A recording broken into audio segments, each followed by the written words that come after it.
Hi అండి. మాకైతే shawarma తినాలనిపించింది. అందుకే షాప్‌కి వచ్చాము. మామూలుగా తినాలనిపించింది. ఇంక అంతలోకి చాలామంది చెప్పారు, ఇక్కడ ఈ షాప్‌లో అయితే షవర్మా చాలా బాగుంటుంది. ఒకసారి ట్రై చేయండి, మీకు నచ్చుతుంది.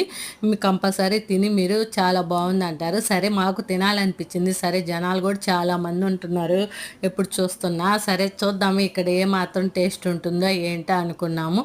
తీసుకొని తిన్నామండి. పార్సల్ చేపించుకొని చాలా బాగుంది. వాళ్ళు చెప్పినట్టే అంతకన్నా టేస్ట్ బాగుంది. ఇక్కడే బాగుంది అనిపించింది. ఇక్కడ చూడండి ఫుల్ కోడిని మ్యాగ్నేట్ చేసి తందూరి టైప్లో పెడుతున్నారు. అసలు ఈ నైట్ టైంలో కూడా వాటి పాటికి అవి అయిపోతా ఉన్నాయి, మళ్ళీ మ్యాగ్నేట్ చేసి పెడుతున్నారు. అంటే ఎంత బాగుంటేనే ఇట్లా సేల్ అవుతుందో చూడండి. మాకైతే బాగా నచ్చింది. మీకు కావాలంటే ఇది బి నారాయణపురాలో పీడబ్ల్యూడి రోడ్లో ఉంటుంది. కంపల్సరీ ట్రై చేయండి, మీకు నచ్చుతుంది. ఈ షాప్ పేరు వచ్చి క్రేఫ్ గిల్ అండి. ఏ ఐటమ్ అయినా